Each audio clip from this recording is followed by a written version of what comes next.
Welcome, my amazing viewers. Thank you so much for joining me on my program once again. I appreciate you wherever you are joining from. If you have not subscribed to my channel, please kindly subscribe to my channel. Click the notification bell so that you'll be notified each time I upload a video. You will be among the first to receive it. Thank you so much, and remember.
Good morning, advocates of Nigeria. Good morning, other members of the court.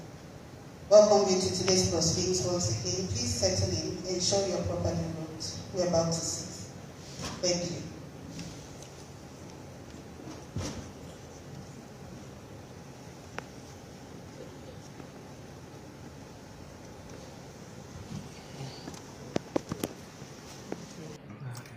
Okay, we are joined live with IPOB lead counsel, Barrister Ifeanyi Ejiofor, to updating us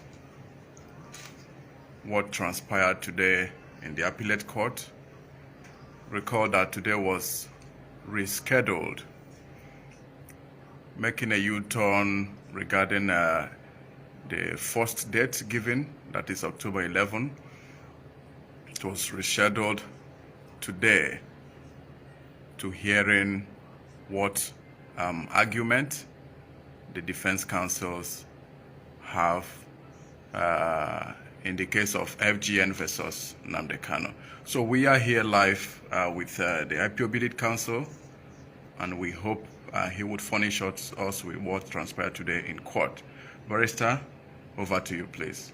Thank you so much for having me on your platform. I'll be as brief as possible because I have other compelling things to attend to. But we need to clarify our people about what transpired in court today. First of all, let me use this opportunity to make this clarification regarding the rescheduling of the case from 11th of October to today. So you understand that when we file this appeal, in view of the nature of the appeal and the need to hear the matter speedily, we'll have an application we'll file under what they call fast track rule of the Court of Appeal. So for accelerated hearing of this appeal and also for time abridgment. So, and also have a letter we wrote to President of the Court of Appeal requesting for the matter to be heard, given a statutory hearing. So, and we were given a date in October then. Within that intervening period, the federal government filed a respondent brief with an application for extension of time to regularize what they filed outside time, allow under the rules of Court of Appeal. So, and also we replied immediately. So I believe His Lordship, during the period they were looking at the file and observe, we have an application for accelerated hearing of the matter, brought on portion to fast track rules of the Court of Appeal.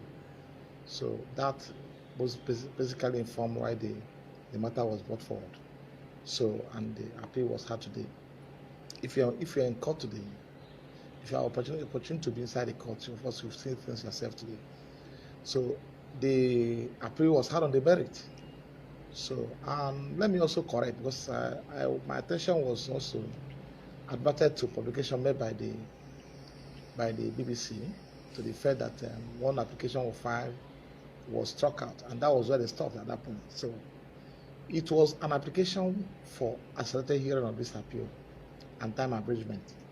Then having so much to consider it on the merits, the court said, by virtue of the fact that briefs have been exchanged and parties are now before the court, that application has been overtaken by event, because what actually we are asking the court to do has been done in practice. We are asking the court to hear this matter expeditiously, and also to abridge time, provide under the rule for appeal to be heard. So having brought that matter forward from October 11th to September 13th, the court has technically granted an application, and portion to which it was, at least on the record of the court, moved and struck out, applied to be withdrawn. So the court had the application on the merit, and the court was very emphatic about his lordship's disposition to deliver judgment in this case as quickly as possible. That was first observation the court made.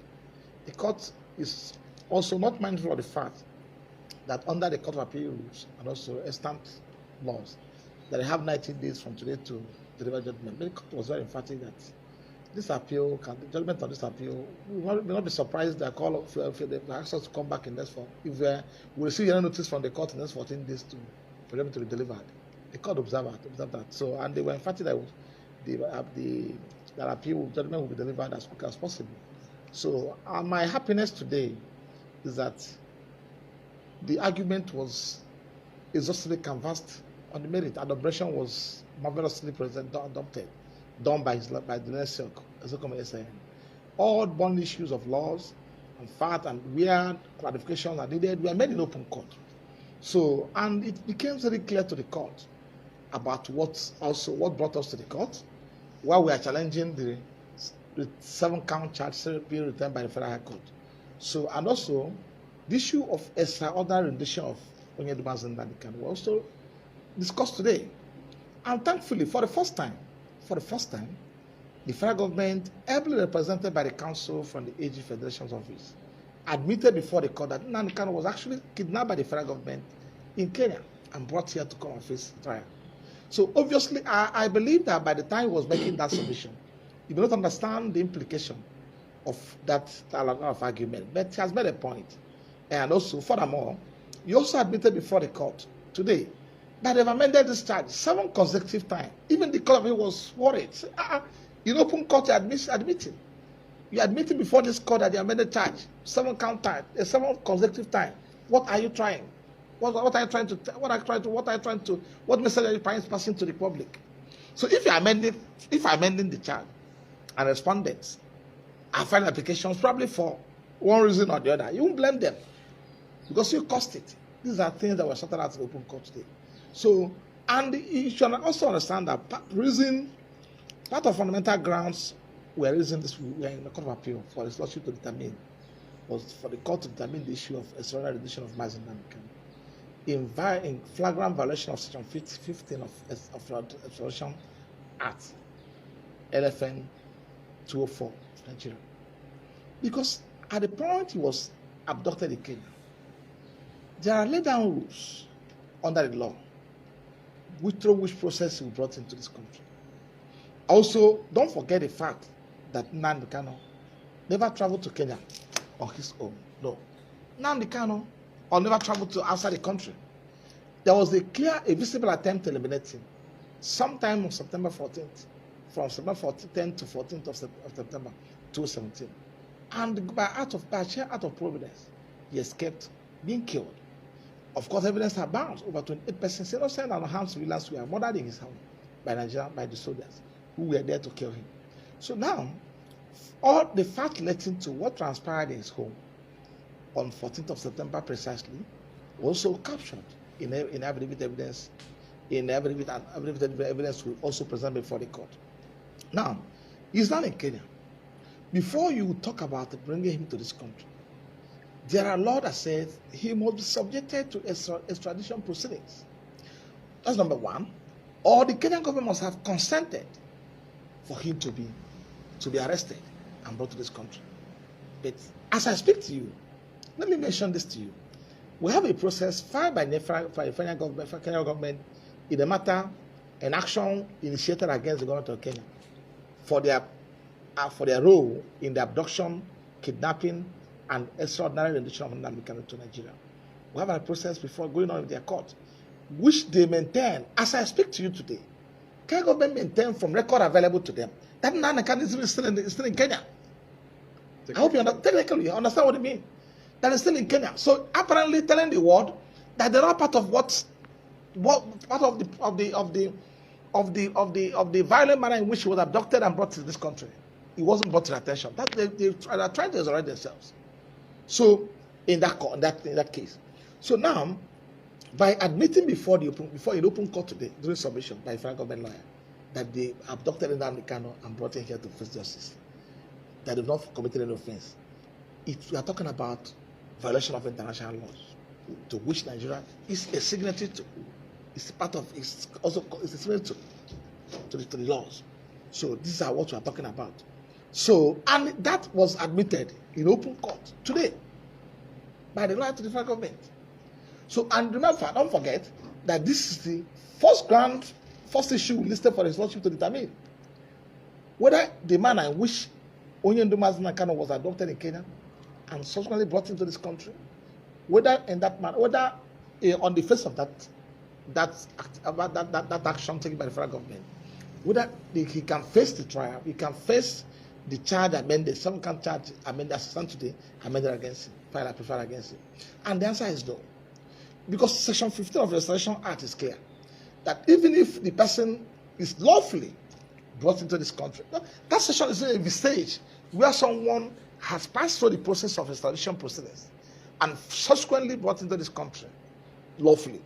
That even when he's brought into this country lawfully, that the person will only face the charge for offenses allegedly committed before he escaped from trial. But in this case, he was not brought into this country lawfully. He was forcefully arrested in Kenya, tortured, before he was also secretly brought into this country. Then now, these actions were taken by the Nigerian government in clear violation of international laws. Right. Now, going forward, the federal government of Nigeria has also amended Terrorism Prevention Act of late, which is now into force. That section 23F of that law, says that in the event of this kind of situation, where a nation of another country is abducted from a different country in violation of extant international laws and covenants, that country breach of that law, has committed an act of terrorism against that person. So as it stands today, Nnamdi Kanu is a victim of terrorism. So these are part of argument which also had been brought up before the Court of Appeal today. And I doubt, and I'm trying to find out how they're going to escape it. So because the facts speak for itself, and the appellate brief and response brief filed to the fact effect is very exhaustive on that point. And other issues of laws we raised that has to do with no prima facie case established before the court before Nnamdi Kanu, the pro evidence filed before the lower court cannot sustain the bogus charge and allegation against him. If we are in court, when the responding counsel was trying to make a view about pro evidence that the trial has to go on before the court determine whether the pro evidence attached to the charge can sustain it. The court was curious, his lordship was curious to find out from him what led to the striking out of 8 counts, out of 15 counts, the original file. And he was beaten up, he was struggling to answer that question. At the end of the day, he came back to simple truth that the pro evidence attached to the charge cannot sustain the charge. And that was the reason why the 8 count out of 15 counts was struck out, the remaining 7. And that is why we are in Court of Appeal today, to tell the court, my lord, that even the evidence this people are relying upon has been evidence, statement of witnesses, unnamed witnesses, filed in court since December 2015. That's the only evidence they have before the court in prosecuting this matter. They've not filed for evidence. In all these amendments that have been effecting, from 5-count amendment to 7-count, from 7-count to 15-count, before it was eventually returned to 8 was struck out, remaining 7. Yes. So we understand, or should I say, have rumors or unconfirmed information regarding the remaining 7-count charge. What did the 3 wise men of the Appellate Court had to say about it? The point, that's why we're in court. That's why we're in court. that the essence of we're in court of appeal to challenge the remaining 7 count charge on the grounds listed on grounds of law, facts, and misleading facts. So, which have argued on the merit by his lordship today. So, the arguments was taken from both sides, and we are with judgment until when judgment is delivered. We don't know what they say about the appeal, but we are strongly and firmly believing that this appeal, with God being on our side, will be found meritorious, and then Nnamdi Kanu will be set free. Thank you. Okay, we want to know questions bound regarding the health status of Mazi Nnamdi Kanu, the IPOB leader. His health condition is part of the reason why we are in court of appeal. Actually, of course, you may have noticed that we have an application for his bail, which we mentioned today before the court of appeal. We've caught the lordship in their wisdom. We have the view that since the main case is ripe for hearing, if the main appeals, it would be better for us to go into the battlefield and sort it out. Then, he didn't strike out that application. Then, on the day of judgment, if the judgment goes one way or the other, if the government says the 7 count charge remaining are now dismissed, then that's the end of the case, settled. Then the lordship said, okay, this and that happened. Then we can now take application for bail. That will be another option. But now, of that, and in that application for bail, we extensively discuss issue of his health. Do not forget that his lordship, Honorable Justice Nyako, made far-reaching orders regarding allowing him to bring his own personal physician to conduct independent investigation of his health status. These orders were flouted with impunity by the DSS. Of course, DSS has a history of not obeying court orders. So we have plenty of them. And that's part of the reason why we're in court of appeal today. So he's not being managed. I can't say that his health is being managed by SSS effectively, because they don't have the facility to manage it. Of course, when he was in Kenya, he was subject to all forms of torture and ill treatment. So on account of that, he's still taking drugs today. So it is high time. That's part of the reason why the court ordered that they should allow him to bring his personal physician, his personal doctor, medical doctor to come and examine him. This order has been flouted to date. In fact, a few weeks ago, attempt was made at bringing a doctor that would come and see him, and they said no. They said no. So, but these are facts before the court, and today, thankfully, it's not Chief Michael Zekome also mentioned to the court that he's sick and need to be treated, need to be granted freed for him to take care of his medical health condition. So because SSI has no facility to treat it. Of course, you are aware it's also in the public domain about the depletion of his potassium content. So these are serious health challenges that need prompt medical and sophisticated medical attention, expert attention. So, and SS don't have such facilities. Right, they've been giving him drugs. They've been on trial and giving him drugs on daily basis and all whatnot. So, but we believe that there'll be freedom, that will be victory at the end of the day. We're not relenting. We're not giving anything to chance. We are all over the places with them. We're in court of appeal. We're in high court. We have other actions to file against them. So, and I believe God will worship on this face of this earth, that Nnamdi Kanu will regain his freedom sooner than expected. Thank you so much. Thank you very much. Any dates so far from the Appellate Court? No, usually when appeal is hard, they won't give you date. They can even come to work tomorrow and receive hearing notice and judgment will be delivered next tomorrow. So that's how they practice. That's standard practice of court of appeal. They don't give dates for judgment. In other words, apart from that, we still have November 14th on the table. We still have November 14th on the table, but I can assure you most strongly that something will happen before then. Take it from me. Thank you so much for your patience to watch from the beginning to the end. I hope you have learned something from the video you have just watched. The video you have just watched is to bring information to your doorstep and for educational purpose. It is not to demonize anybody. Let us watch continuously and see who can be able to make a sense out of every nonsense we are seeing. We must continue. We move. It doesn't matter what they do. It doesn't matter what they say. They will kill us. We will kill them. At the end of the day, Biafra is here. Thank you for watching. If you have not subscribed to the channel, please kindly subscribe to the channel. Click the notification bell so that you're notified each time I upload a video. You will be among the first to receive it. Thank you and remain blessed. Bye-bye. See you again.